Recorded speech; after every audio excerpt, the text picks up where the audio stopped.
Hey guys, welcome back to my channel. My name is Jasmine. If you are new here, then hello. I make all types of lifestyle videos here on this channel, from vlogs to routines to haul videos. So if you like that type of lifestyle content and you want to see it from someone who looks like me, then I definitely suggest you go ahead and hit that subscribe button and also hit the notification bell. That way you know every time I upload a new video here on my channel. I always film like using natural light. I'm sitting right in front of a window, but it is pretty overcast and cloudy. So if the lighting changes at all during this video, which I'm sure it will, I feel like it just did, I apologize in advance, but I cannot control nature, unfortunately. In today's video, I have a little bit of a different type of haul for you guys. So I don't know if you guys know this or not, but if you know me in real life, then you know I'm a little bit of a bibliophile, which also, I just love that word, bibliophile. If you don't know, a bibliophile is just someone who really loves books and that's definitely me, or like a collector of books. And yeah, that is definitely me. I love to read. I've always loved reading ever since I was a little girl. So I told myself originally that I wasn't purchasing any more books because when I started staying with my cousin, I obviously packed up all of my stuff and it's in storage, but I had brought with me like 4 or 5 books that I had purchased that I hadn't finished reading yet. So at this point, I finished reading 2 of those. So I still have 3 other ones that I still need to read, but I don't know, they're not calling me right now. Like, I'm just not interested in reading those books at all. So I went on Amazon and purchased some more books that have been sitting in my cart for a while now. I've really been wanting to read all of these for so long. So, well, actually one of them is kind of new to me, but I've already started reading it. Anyways, we'll get to that. But yeah, basically I've been wanting to read the majority of these for a really long time. I've done a video like this on my channel in the past. I'll have a link to it in the iCards above.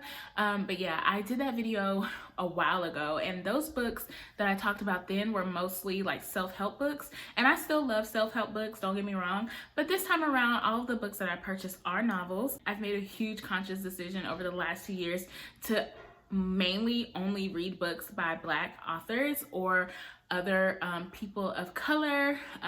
So that has been like my goal. So today I have 6 books that I'm going to talk about, but only one of them is not by a Black person, Black or brown person. So yeah, so I'm gonna talk about that book first. So yeah, I'm not gonna waste any time. We're just gonna jump into it. Now, this is not like a book review. I haven't read any of these. I only started reading one of them. So I can't like actually review the book for you, but I'm just going to like share what I purchased, tell you why I was interested in reading it, and I don't know, maybe from the little synopsis, maybe it'll be something that you're interested in reading. So yeah, let's get into it. So the first book that I said I was going to tell you guys about is the one book that I have that was not written by a Black or brown author. This book is called One to Watch, and the author is Kate Stayman London. So I'm going to read the description to you guys. It says, B. Schumacher is a devastatingly stylish plus-size fashion blogger who has amazing friends, a devoted family, legions of Insta followers, and a massively broken heart. Like the rest of America, B indulges in her weekly obsession, the hit reality show Main Squeeze, kind of like a take on The Bachelor, by the way. The fantasy dates, the kiss-off rejections, the surprising number of guys named Chad. So white. But B is sick and tired of the lack of body diversity on the show. So since when is being a size 0 a prerequisite for getting engaged on television? Okay. Okay, like true. And like, don't even get me started on The Bachelor and The Bachelorette, because we all know. I think this season of The Bachelor is finally their first Black Bachelor ever in however many years the show has been on TV. And we already know what the majority of that cast is gonna look like, girl. Anyways, so just when B has sworn off dating altogether, she gets an intriguing call. Main Squeeze wants her to be the next star, surrounded by men vying for her affections. B agrees on one condition. Under no circumstances will she actually fall in love. She's in this to supercharge her career, subvert harmful beauty standards, inspire women across America, and get a free hot air balloon ride. That's it. But when the cameras start rolling, B realizes things are more complicated than she anticipated. She's in a whirlwind of sumptuous couture, internet culture wars, sexy suitors, and an opportunity, or 2 or 5, to find messy real-life love in the midst of a made-for-TV fairy tale. In this joyful, razor-sharp debut, B has to decide whether it might just be worth trusting these men and herself for a chance to live happily ever after. So yeah, so basically it's about a plus size girl who goes on a reality dating TV show, and you know, hijinks ensue. I'm 140 pages into it, and it's pretty interesting. It's very easy to read because like a lot of the dialogue in the book is news articles or magazine articles about the show, text messages or like chats on Twitter, like, you know, like internet exchange and stuff like that. What intrigued me about this book was it made me think about that show. It was on Lifetime. What was the name of that show? But I'll put it on the screen somewhere. But there was a show on Lifetime that was basically like a scripted series about a Bachelor-esque type show, and like the behind the scenes of it, and like all the like producers and all their drama, and like how they kind of like stage everything, because we all know like The Bachelor is like totally staged and everything, like we know how it works. But this book made me think of that show, and I really liked that show, so I just figured I would read this and just give it a try. So far it's not bad. I feel like if you're just looking for like a nice light summer read by the pool, on the beach, or just like if you're hanging out in the house not doing anything like me, then this is probably a really good book for you to read and try out. So now we can get into the books by the authors from Black and Brown People. So this book has literally been in my Amazon cart for so long. I don't know why it took me so long to purchase it, but I'm glad I finally did. It's called An American Marriage. It's by Tayari Jones, and this book is a part of Oprah's book club. It was a 2018 selection. So I've heard amazing things about this book. So many people I follow on Instagram have read this book, have talked about it. But basically, so I'm gonna read the description of this one. It says, it's a captivating love story that is also a clear-eyed look at the effects of injustice in contemporary American life. Tayari Jones' novel gorgeously chronicles three people who are bound together and separated by forces beyond their control. As newlyweds, Celestial and Roy are living the American dream. He is a young executive and she is an artist on the brink of an exciting career. But after Roy's incarceration for a crime he did not commit, Celestial, bereft and unmoored, turns to childhood friend and Roy's best man, Andre, for support. Ooh. As Roy's absence drags on, Celestial faces soul-wrenching decisions about balancing loyalty with independence, desire with social and familial expectations, and what is right with what is fair and to whom. Gripping, timely, and masterful, An American Marriage looks deep into the souls of people who must reckon with the past while moving forward with hope and pain into the future. So yeah, so I actually started reading this book and I literally only got through the first chapter because I already know this book is going to be not hard to get through, but I don't even know what the crime is that he's accused of yet. I don't know how any of that works out. I haven't got that far. Also, I should have said, if you've read any of these books, please do not spoil them down in the comments below. Like, that's all that I ask. Like, no spoilers, please. I would like to enjoy these books on my own terms. But if you have read them, then, you know, leave me a comment. Let me know that you enjoyed it, but just don't spoil it. So anyway, so yeah, I only got to the first chapter because I just already anticipate maybe this is going to be a little bit difficult just because of the times we live in. We all know the injustices that Black and brown people face, specifically Black men and women, and how we are often wrongfully accused of things. I just feel like that's gonna make this a little bit hard to get through for a second, but I do fully plan on finishing this. Obviously, I read it. I've been wanting to read it for so long. So yeah, comment down below. Maybe let me know if you've read it, if it is like hard to get through, or if it's just like it's not as bad as I'm thinking it's gonna be, because if not, then I'll just power through it. But I am really excited to finish this at some point. But I had to put it down and I started reading one to watch because I was like, let me read something like light and fluffy first, and then I'll go back to something that's a little bit like of a deeper subject matter, you know what I mean? So I'm excited to read this. So the next book that I have is called Stay With Me. First of all, how beautiful is this like cover? It's just so vibrant and pretty. But yeah, it's called Stay With Me. It is by, and I'm so sorry if I'm pronouncing your name wrong, I'm so sorry, but it's by Ayobami Adebayo. I'm so sorry. I believe she's Nigerian, so I apologize if I'm saying that incorrectly. So yeah, these names are fully Nigerian. I'm probably gonna say them wrong.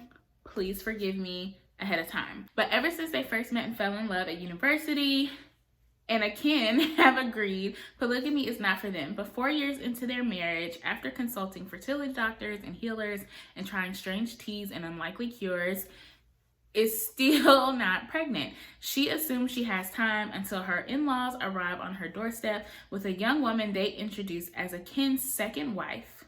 Ooh. Furious, shocked, and livid with jealousy, our girl knows the only way to save her marriage is to get pregnant, which finally she does, but at a cost far greater than she could have dared to imagine.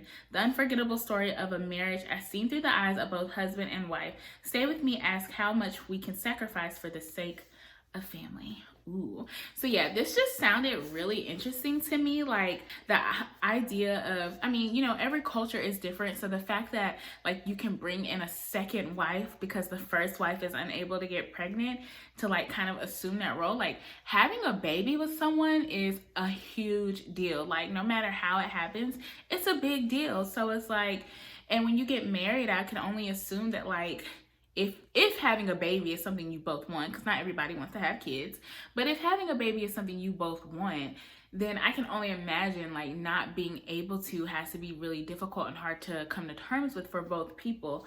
So just to go and drag another girl into the story, like, no sir, like we're not gonna do that. So yeah, I'm just really interested to see how this all plays out and how it all goes. It's a pretty short book, so I feel like it'll be easy to get through. But yeah, I'm excited to read this. If you've read it, comment down below, let me know your thoughts. If you liked it or not, don't spoil it. So the next book that I have also has an African or West African sort of backdrop. So this book is by Tomi Adeyemi. I'm sorry if I'm saying her name wrong, but it's Children of Virtue and Vengeance. This is the sequel or the next book in the trilogy, because I believe this is a trilogy. The first book is Children of Blood and Bone, and so this is the sequel to that, and I'm so excited to read this because I love I really love Children of Blood and Bone. That book is huge. It is a thick ass book. And it took me a while to get through it. I'm not even gonna lie. It was a long read. It's like a Harry Potter type of book. Like it's thick. So I was very thankful when I got this one and I saw it is literally like half the size of that one. It's like not nearly as thick. So hopefully this one doesn't take as long to get through. But yeah, if you've read the first one, then I'm sure you will really, really be excited, just as excited as I am to read the sequel. I cannot wait to read this. I'll read the insert to you guys. It says, after battling the impossible, Zélie and Amari have finally succeeded in bringing magic back to the land of Orisha, but the ritual was more powerful than they could have imagined, reigniting the powers of not only the Magi, but nobles and magic ancestry too. Now Zélie struggles to unite the Magi in an Orisha where the enemy is just as powerful as they are. When the royals and the military forge a dangerous alliance, Zélie must fight to secure Amari's right to the throne and protect the new Magi, but from the monarchy's wrath. But with civil war looming, Zélie finds herself at a breaking point. She must devise a way to bring the kingdom together or watch as Orisha tears itself apart. I'm so excited to read this. For me, like Children of Blood and Bone, I feel like it's like a West African Black version of like Harry Potter meets Hunger Games meets like, you know what I mean? It's up there with those types of books. And I just feel like it's dope to have like a book that's like centered around Black people that's kind of that caliber. And I'm really excited because I think I did read somewhere that they are going to be doing a movie for it, which I just think is going to be so dope. I hope they do it right and I hope they do it well because she deserves, the author, and also this book and this story is so amazing. So I just really hope they do it justice if they really are doing a movie for it. So the next book that I have, I believe technically this would be considered a YA novel, young adult novel. This is called Clap When You Land, and it's by Elizabeth Acevedo.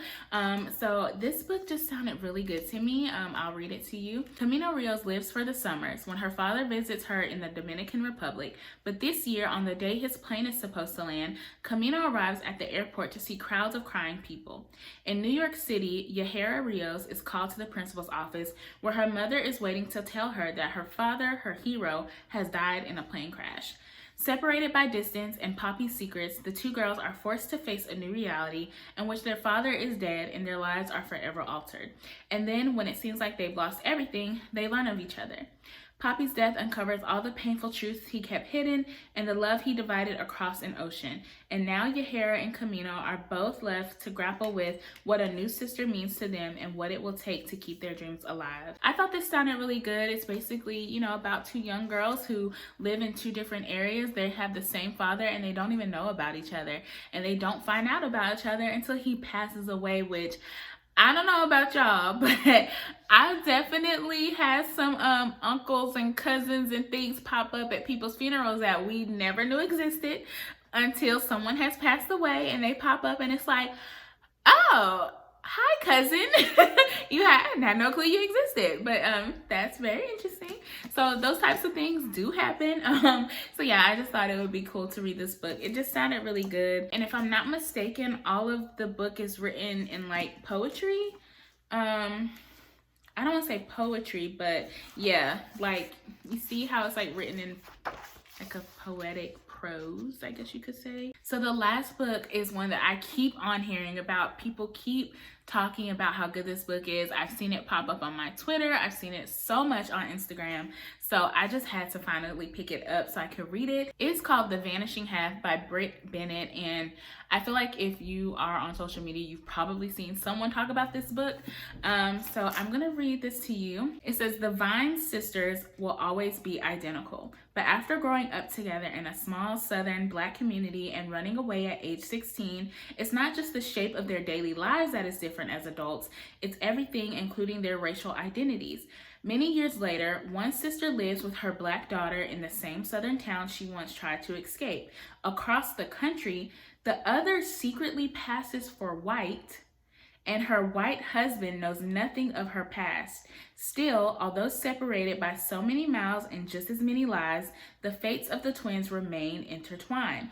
What will happen when their own daughters' storylines intersect? Weaving together multiple strands and generations from the Deep South to California, from the 1950s to the 1990s, The Vanishing Half is at once a riveting emotional family story and a brilliant exploration of race, gender, and identity, and the lasting influence of the past as it shapes a person's desires and expectations.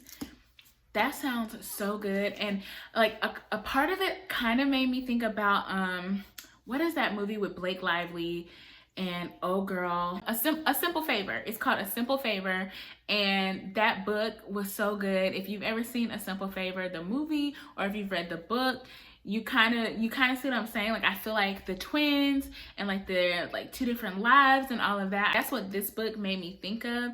And I loved A Simple Favor so much, the book and the movie, that I just feel like I had to give this one a chance. And I've heard so many good things about it, so I'm really excited to read this one. I kind of wanted to read it first, but I was like, no, I'm gonna hold on. I'm gonna save this one for a little while and get through some of the other ones first and then read this one. But yeah, if you've read it, just let me know if you liked it, because I feel like it's gonna be really good. So yeah, that is it, you guys, for my little book haul and all of the books that I've purchased recently. I'm so excited to read them and just like jump into them. I don't know when I'm gonna have time to read them, but I'm looking forward to it. If you guys have read any of the books, like I said, please comment down below. Let me know your thoughts. Do not spoil the stories for me, please. That is all that I ask. So yeah, if you enjoyed this type of content, please let me know. Give it a big thumbs up. I read all the time, and I'm sure once I get through these, I'll be purchasing more. So if you like this type of video, I'm happy to do another one of these in the future. So yeah, I don't have anything else to say. That's it. I love you guys. Thank you guys so much for watching, and I will see you in my next video. Bye.